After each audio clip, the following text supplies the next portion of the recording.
Hello and welcome to another episode of The Collection. Today we're going to cover Halloween items that you haven't seen in previous episodes, but there's been a few new acquisitions that we need to kind of cover. People have seen stuff in the background. We're not going to get to those just yet. That'll be a whole nother episode, but we're going to get to some of the other stuff from the movies prior to the new trilogy. So we'll just get through all the new stuff I've gotten. Some people have seen stuff in the background. They want, hey, talked about that. So let's get to it. So we had a big episode on the Rob Zombie Part 1 and Part 2 collection. It was rather impressive, I must say. But there was a mask missing. So another collector, Kurt Root, noticed that I had acquired all these items and he had a mask I did not have, and he felt, hey, maybe this should go to your collection so it will be complete as possible. But he felt like maybe this would be a good addition to the Rob Zombie Myers collection. And I agreed. So he acquired this mask from Wayne Toth, the effects artist who did all of Rob's films. And what this mask is the clean Myers. Now, this isn't the mask that young Michael is wearing when he's chasing Judith. I mean, it's that version, but that particular mask, the one with the blood on it and everything, that was a different one. They made a couple of these, but what this one is, in fact, I think that mask might be in Rob's collection, but this is the one that Adam Weissman is wearing when he's messing around with Judith and he's going, blah, So this is that mask. And anyway, it is the clean version, and it is now been reunited with the other versions, and we're going to put it back up into the case, which will be up here, and it's going to look pretty sweet. I'll let you take a look at the inside. It says SG. Not exactly sure what that stands for, but there is a letter that came with this from Wayne Toth saying that this was the mask used in the film. So it is legit. Now I'm going to put it on top of this beautiful Tyler Mane. Oops, I sat on top. Beautiful head of Tyler Mane. This was also made by Wayne Toth. It's like a kind of a hard like foam. It's like a real hard form. Like if I pushed as hard as I could with my thumbs, it would kind of break into it. But it's hard regardless. So I'm putting this on here. Oh boy, look at that. Mask, people are freaking out. I don't like the way he's handling that. Well, fortunately, this mask is in great shape, so it still has a lot of flexibility. And I don't have to worry about it tearing or anything yet. It's not crispy, but I get it on there and get it looking the way it needs to look. Get that hair right. Don't like it so bouffant. I want it a little tighter. But rustle, mess it up a little bit. Maybe look at a couple pictures from the movie and see if I can get it looking right. But there it is. So now we have put the mask up in its final resting place for the time being amongst his friends. And I'm one of these weird perfectionists. Like I don't like the way the mask is sitting on that head of Tyler, because it for some reason you see how these ones kind of hang more. For some reason this mask is a little tighter. I don't know why. Maybe it was actually made for Adam's head. I don't know. Because I don't think we never see Tyler wear that version. He's always wearing this version, right? So it might have been a smaller mask, and that's why it sits on that head differently. I don't know. Okay, so we're moving on to the other Halloween items. We're going to go through the masks here. And now, I have talked about these masks many times in other videos, but I don't think I've actually done one on this channel about these masks. There was a Collection Complete episode, which used to be up on YouTube on another channel. That was someone else's channel, not mine. And we went over these masks there. And since then, all that content's been pulled down. So people ask me, what happened to that episode you did? And it's like, no, I didn't. It wasn't mine. That was someone else. But anyway, the Myers masks. So we're going to start over here. The Halloween 5 mask. Now, if you notice, this thing is starting to get a little funky looking, a little distorted. Now, I know what's going on with it. I don't know if there's anything that can be done about it. What's happening is, this mask was crazy thin when I got it from Greg Nicotero. He gave this to me back in like 1994, maybe, around that time, is when he gifted me this mask, screen used mask from Part 5. After a while, I was noticing it was so thin, and it was starting, there were spots that were starting to feel like they were going to give, right? So at the time, I had a mask company. Most Myers nerds remember that company, but I was heavy into making masks back then. So what I thought would be a good idea at the time, and it seemed like it was, and who knows, I don't know, who knows, but I thought, well, if I take some latex and I brush latex into the inside of the mask, then it's going to, make it thicker, and it's not going to collapse. It's going to hold its shape. Well, I think what is happening, without going inside and actually inspecting it, is I believe that newer latex is separating from the old latex, and it's causing it to kind of ripple in spots. I don't know if there's any way, I don't think there's any way to go in there and remove the latex I put in, and that's life. But it's starting to look like the end of Beast Within at the moment. It's starting to bubble, and anyway. But yeah, it is what it is. Nothing I can really do about that. I'd have to send it to a Tom Spina or somebody to see if anything can be done. But I got a feeling, there's nothing that can be done about that. So there's that one. This one here, a new acquisition.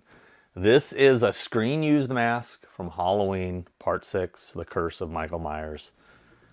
This is just added this to the collection recently. As you can see, it looks like a strand of hair got painted over, so you can screen match it to the one at the end of the film. My buddy Charles had this in his collection. He was willing to part with it for a few years. I had a Part 6 plaque that was in front of this mask, thinking it was a Part 6 mask, until Brad Hardin identified this one as being the mask in the beginning of Halloween H2O. Because oddly enough, the person I bought it from that worked for Dimension Films told me it was from Halloween H2O, and I was like, this idiot doesn't know what he's talking about. That's a Part 6 mask. Well, if you know the movie well enough, and I didn't realize it at the time, that the Part 6 mask appears in the opening scene where he kills the nurse, Nancy Stevens, in her house. Spoiler alert, sorry if you haven't seen it and you're watching this before that. But anyway, this is a Part 6 screen-used mask, and the same design with a much longer neck they used for H2O. One of the big differences on this particular mask, other than the length of the neck, is they added a wire on the inside so you could position the neck. So you could actually, it's basically like a thin wire that is laid into the latex, and you can actually adjust how you want it to sit. That's a pretty cool feature that Brad clued me in on, and it does screen match, obviously. One thing that's kind of interesting about both of these is that they use the netting for the hair on both of these. I don't know if it's the mask that's shrinking or the netting is shrinking, and if you notice, it's pulling away, so the hairline, it's almost like it's aging, like, your hairline, goes back. Well, that's kind of what's happening with those a little bit. They're kind of, I think the glue they used to put it down is kind of coming loose, and it's kind of making it pull in a little bit. I think that's the best way to describe it. But it's funny, it's happening on both, and both masks were made by John Carl Buechler and his team, Brad Hardin, having worked on both. So he knows what he's talking about. So as part of the deal with the Halloween 6 mask over here, it came with this knife. This goofy looking rubber knife. It has a weird hole in it. I don't know what the story is on this. Well, actually, I do know the story. That's why I'm going to talk about it. So they gave me this. I really didn't want this, to be honest with you, but there is a story behind it. So This mask was donated to Planet Hollywood, all right? And when they did the ceremony, Brad Hardin dressed up as Michael Myers, wore this mask, and he said he had this at home, this knife, and he brought this to, you know, to have a fake knife when he made the appearance. I have a photo from that. And apparently he donated the knife with the mask, and Planet Hollywood had it this whole time. And when they sold it to another collector, who I then got it from later, this was part of the deal. So Brad and I are friends, and it's so funny that I've got Brad's rubber knife from back in the day, but here it is. Goes with, it's a set. It's a set. You can't break them up. Now here, used to be sitting here was this mask, which is the K&B Halloween H2O mask. This was the one that they started filming with. Then they switched over to that mask briefly, and then apparently finished with this one. Now this is not a screen-used mask. This was directly out of K&B's movie mold. This was one of our masks. We did a limited run of 30 of these from the movie mold. As you can see, this is number -01, because this was like the first copy ever. And anyway, it was in a case up here, but it's not screen used. It's technically not production made. It's just out of the movie mold. And so, you know, I only have so much room. So I had to, one of them had to be eliminated. And unfortunately, this guy gets eliminated. But we cast it really thick. As you can see, this thing's going to outlast me. We used good latex. This is from K&B's mold of the original version, right? Yeah. Yeah. Now, you know, it's funny is I think this particular one you're holding looks better than the one that was on screen. Just the one that was on screen, I think the hair was so tight to the head, it looked weird. Yeah. Because when obviously you see this mask all over the film, like every far distant shot. So that was basically it. We reshot everything tight. Yeah. And everything out the window, or, you know, hiding in the bushes kind of thing when they're in school. And the one thing I seem to notice the most is the hair goes from kind of bouffant to super tight, like right. You know. Yeah. And if it was a little bigger like this and maybe messy, I think this mask would have worked okay. It would have. I think the problem at the end of the day with this mask was it washed out a little on screen. Yeah. It didn't have enough texture to it. It didn't have expression. It didn't have enough expression Yeah. and shadow, so it was a little flat. Yeah. And Greg told me, Nicotero, he said they specifically wanted no features, completely blank, plain. So in his defense, he did what they asked. No, he did what they asked for, but I think at the end of the day it wasn't working as well. Yeah. What amazes me is that we got through the entire film. Five weeks of filming with dailies before they went, you know, that's not working, let's switch it up. So about how much of the film do you think had been shot before you guys finally switched it up? We had an initial 8-week schedule. Yeah. And we ended up adding 2 to reshoot. Wow. Yeah. So.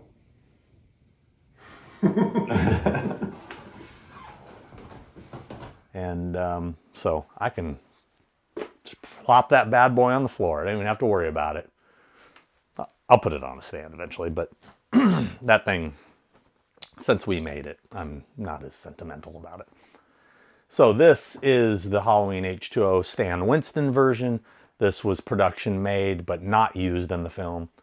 And very few of this mask from the mold exist. They only made a couple of them, and I think this is one of maybe 3 in existence. They did the hair a little different on this one. I don't know if that's why they ended up not using this one, but the hair is a little bit different. It's human hair. It looks a little darker. I don't know. Maybe it's just because it looks darker next to these. But the hair definitely looks different. The H2O hair seemed like to have a little more spike to it, you know. This is a production made, but not used on screen, Halloween Resurrection mask, which I affectionately dub the Metrosexual Myers. Story about this is Cinema Secrets, the mask company. This is the one time ever within the Halloween franchise, with the exception of, if you want to say Halloween 3, they worked with Don Post, and Halloween 2. 2 and 3. 1, they didn't technically work with Don Post, but they used their mask. 2 and 3, they worked with Don Post. But this was the first time they actually had a mask company specifically make and sculpt a Myers mask for a film. And that was Resurrections. Cinema Secrets made this mask, trying to model it after the H2O.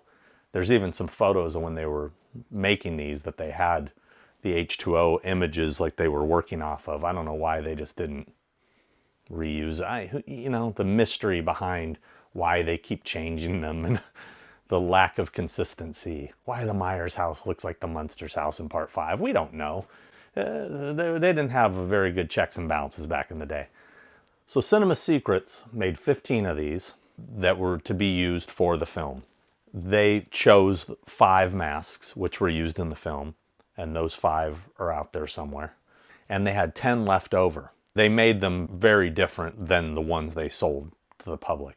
These were painted a different way. They don't have markings on them. There's all kinds of specific things that show that these are much different than the ones that Cinema Secrets eventually sold in the stores. 5 went to production. The other 10, they sold to private collectors. Now, at some point, somebody said to me, hey, did you know Cinema Secrets are selling 10 movie-made masks, production-made masks?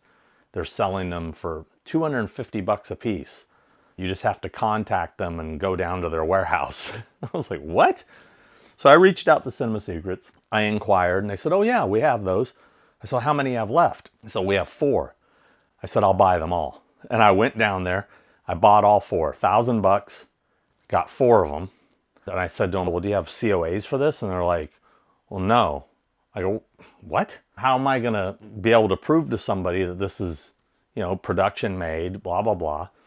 So because I did that, the guy created for me, for just the 4 masks I bought, I don't think he ever gave them to anybody else.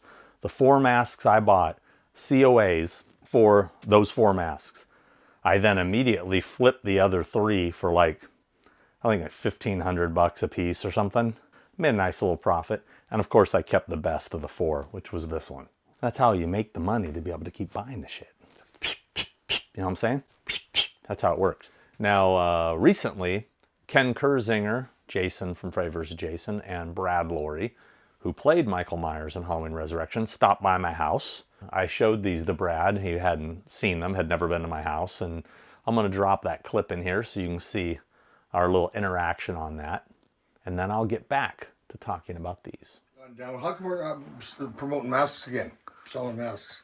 Well, Trick or Treat has the rights to that mask now. Trick or Treat has them now. Right. So there's my 2. That's a production made, but you didn't wear that one. Because they made 15 for the movie, and I guess only 5 made it on screen. And then this one was the melted one that was a dummy at the end when they hit it with the axe. Yeah. So, did you ever wear one of the melted ones at all? No. No? That was a stand-in for that one little eye-opening shot, huh? Yes, and that was the 3rd ending we shot, Sean. They shot that in New York. Huh. We shot one where a CSI investigator pulled a manhole cover away, and I reached up and Oh, really?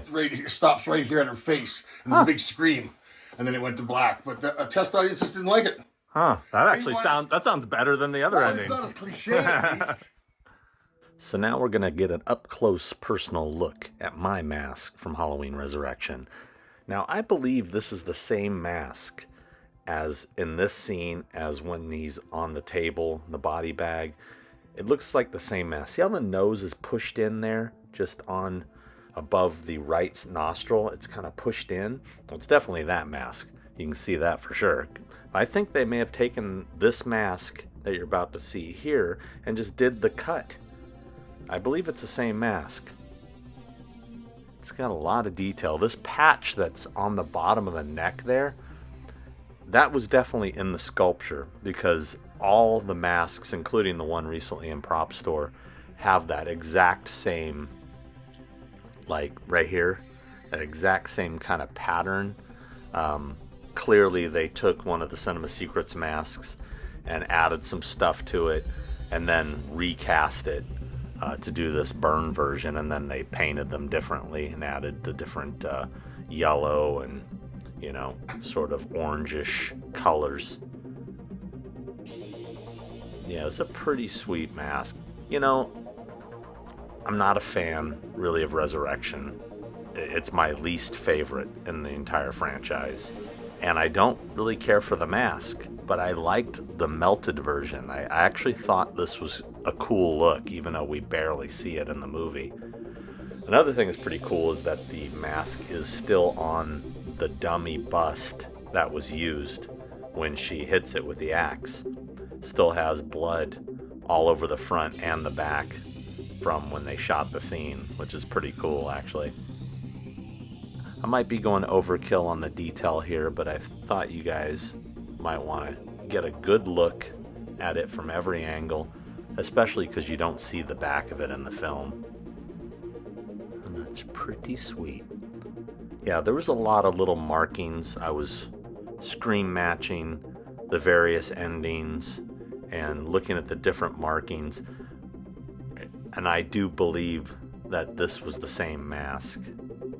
They just added that slit after the fact. See that, how the nose is pushed in there? See what I'm talking about? If you see, it almost looks like it's pushed in, like if you pushed your thumb on the side of the nose. You can see that really good in the film, as you'll see right here. And we're looking in there, get a look at what's inside. Good stuff. But anyway, let's move on, shall we? So now we're back. That was a fun little clip with Brad there. He's a hoot, you know, those Canadians. There was recently an auction, another burned version that Prop Store was just auctioning off, and it does not match either version. I'm not trying to throw shade. I looked at both endings, and the burn marks and melt spots and everything do not match either version. So I don't know if that was just another production made one that didn't end up on screen at all. I'm not sure, but it definitely wasn't one of the two. I don't know where the other one is. I've seen them out there before. I don't know if the one that was just an auction is the one I saw previously. Who knows? But this is definitely the one from the axe scene. And speaking of axes, we're now going to segue into another special guest. You guys may have seen my Horrors Hallowed Grounds episode with Chris Durand, where we did Halloween H2O. And when we were doing that, I actually brought my screen-used H2O axe and my screen-used jumpsuit that he wore in the film, and I showed them and we talked about them, but I saved that footage for this episode. So we're going to take a look at that right now. First item is this. Now, this is a screen-used axe from H2O. Do you remember this? Yeah. Yeah. I remember having these and seeing all these, yeah. This is the one Jamie donated to Planet Hollywood. Right. Well, I mean, the scene when I dropped down from the ceiling and then I pull it out. And then we chunk in the ground. The only scene we used the axe was that. Okay. She breaks it out, comes storming in, and then when I lower down, she stabs me, and then it's in the floor, and that's it. Did you shoot that scene twice because of the mask change? I don't believe we didn't shoot that twice. That was that was once. I was trying to get some clarification on this bad boy. I wish I could be more. All right, one more. Okay. It's fun. See some of this stuff and. Yeah. Oh my goodness, what do we got? Oh, we've got one of the. Wait, and I have the jumpsuit that Jamie donated to Planet Hollywood as well. Nice. Yeah. You recognize that? I do. This was from later, obviously. Yeah, you've been stabbed already. And this is the axe. And then when she stabs me up above before I fall. Yeah. Yeah, red cap, yep. I've got one. Oh, do you? I've got the one I took was just the axe. Was it? Oh, okay. Yeah. So this is I think we had 15 or 20 of those things. Yeah. Well, because, you know, when I came through the van, you're What about this here? Do you remember what that would be? And then in the ass, did you have some Taco Bell that night? No, I mean, I wonder if they did that for display purposes or something. Else. It could be something that I had coming through the van window and tumbling down the hill too, because we came in at about 40 and spit me out the window onto the ground. So I don't know if we damaged the suit then and then tumbling down the hill as well. That wasn't you. That was that poor ambulance driver. That was poor ambulance driver, yes. Correct, which was also me. Yeah, which, as a guy that played the character, doesn't that kind of sour you a little bit? Like, really? That was supposed to be an ambulance driver? Really? Well, I knew what they were doing. You knew then? I knew, well, before day one of shooting, I knew. Because they weren't going to let the franchise end. Yeah. So they needed a device that made both Jamie happy and the producers happy. And that was it. Is they're going to do a switch, and then they get a couple minutes of film with Jamie for Resurrection. They can carry on the franchise. She got to kill Michael. So. Okay. That is a cop-out. They should have ended it right there. That should have been the end of it. But it was for a while. yeah. Should have been.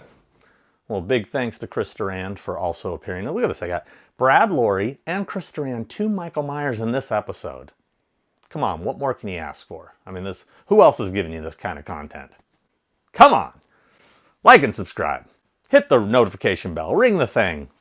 Zing and the zang. All that stuff. Since we're covering some Halloween merch and whatnot, not really merch, but, you know, stuff from production, I'm going to share a few other items. In this bag, in the original bag, is a pristine Halloween 2 crew jacket. And one thing that's kind of a trip about this is, check this out. Actually has the original barcode for it. It says jacket, velvet, black, 12, whatever. Anyway, this was the bag it came in. And I've seen a lot of these over the years, and they're always like turning purple and fading, and this thing looks brand new, man. I couldn't believe how clean this one was. Now, I know some of them had the person's name on the inside, like a tag on the inside. I've checked this one, it doesn't have one. So this might have just been like a random crew member from Halloween 2, because I know that Charles Cyphers, that my good friend Jack Norman owns, it actually says Charles Cyphers on the tag on the inside, but this thing is just sweet. Whatever, this tag looks old as hell. Everything else looks new. This tag looks crazy old, but this thing is pristine. You know, I'm not a big wardrobe guy, nor like crew jackets and stuff, unless it's something I can wear. Like I did get some crew sweatshirts and shirts and a jacket from the new trilogy, and I'll show those when we get to those videos. But the reason I liked those is I actually wore them. You know, I wasn't just collecting them, I wore them. But this, I saw this and this thing was so nice. I was like, I really can't pass that up. It's just so 70s and 80s too, that, you know, the satin jackets, I mean, they're so corny. You kind of have to have it. There wasn't any crew jackets for part 1. I don't believe there was a crew jacket for part 3. There was just the tote bag and the mug. I think there was one for part 5, part 6. I don't think there was a crew jacket for H2O that I know of, but there was one for Resurrection. It's very rare, because I believe there was only 20 made, I heard. 15 to 20, Brad Lorry told me, because Brad Lorry, Michael Myers himself, made them for the crew. He was upset that they weren't doing crew jackets, so he said, screw it, I'm gonna make them myself, and he gave them out. And he gave me his personal one, right here. This was his, which it says XL, but this thing looks like it's a 3X. It's huge. But you can see right here, it says Halloween 8. I don't know if it was titled Resurrection when he made this. They might have just been going with Halloween 8. I know it was called Homecoming for a little while. And then the back just says Crew. And this was Brad's personal jacket he gifted me, which I thought was pretty darn cool. Let's see what I look like in it. It's pretty big. Let's take a look. I'm swimming in this thing, although I'm getting fat, so, you know. This might make me feel skinny. Oh yeah, look at that. Should I even bother zipping it up? There we go. That's a big jacket.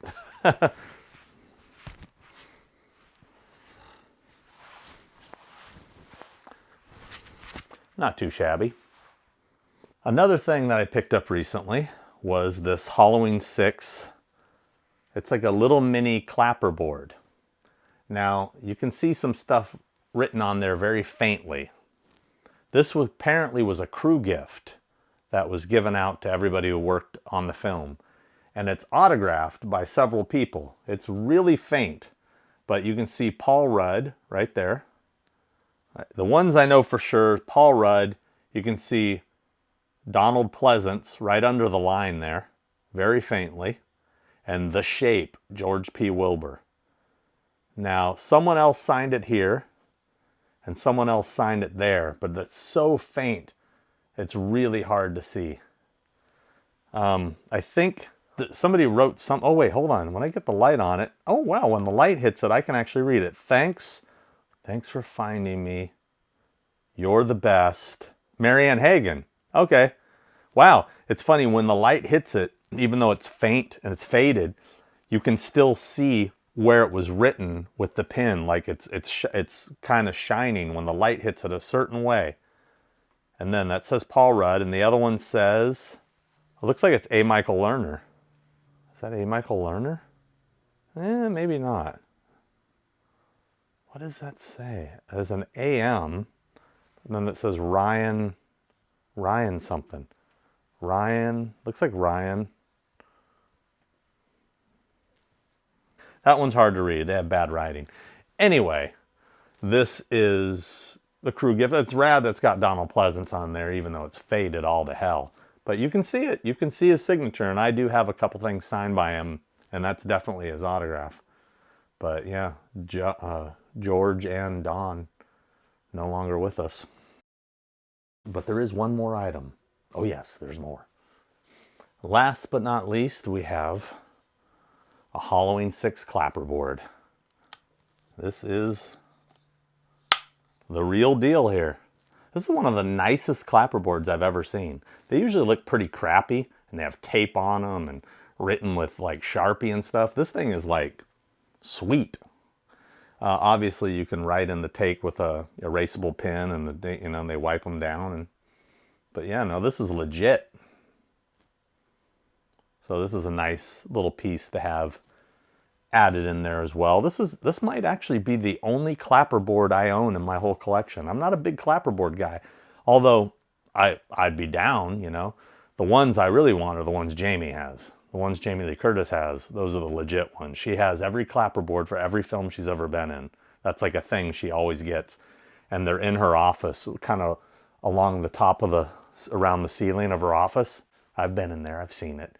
I'm like, you know, Terror Train, Halloween 1 and 2, you know, if they're taking up space, that prom night one, that fog one is really, things falling apart. You should anyway, there you go. So, anyway, I hope you enjoyed this episode of the collection, going over a few more of my Halloween items. Yes, we're going to get to the new trilogy stuff eventually. Just calm down. I know you see it in the case and you want to hear me talk about it.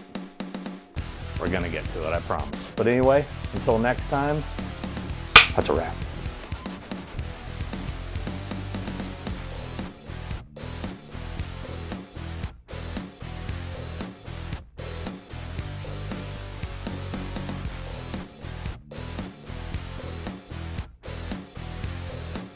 Hey everybody! So people have been wondering, Sean, how do we get merch? How do we get t-shirts? How do we get Horrors Hologround stuff? How do we get throw rugs? How do we get Thing with Two Heads stuff? How do we get blankets? You want a onesie for a baby, a kazoo. I don't think they do kazoos. Some people might even want Hollywood's Hologround stuff. The collection with Sean Clark, nobody wants to wear that as a shirt. Anything that they'll slap the logos on, you want to be able to get it, right? So if you go to tpublic.com/user/malfunction, I think that's it. Yeah, tpublic.com/user/malfunction. You can order all kinds of good stuff. And people have been asking for Mark Beer's latest design. Mark Beer rules. He does a lot of our artwork, pretty much all of our artwork. The skull design. See it here? We're going to make that available now. Go to the website and order it now on anything you want. Am I moving my arms enough? I hope so. You want shirts, you want hoodies, you want things like that because you dig it. tpublic.com/user/malfunction. We appreciate you guys. Thank you for supporting the show. Thank you for supporting the channel. The more we grow this thing, the more content we can bring, the more stuff we can share with you guys. That's what it's all about, man. Being a community, like-minded people, into the same shit. Rock and roll.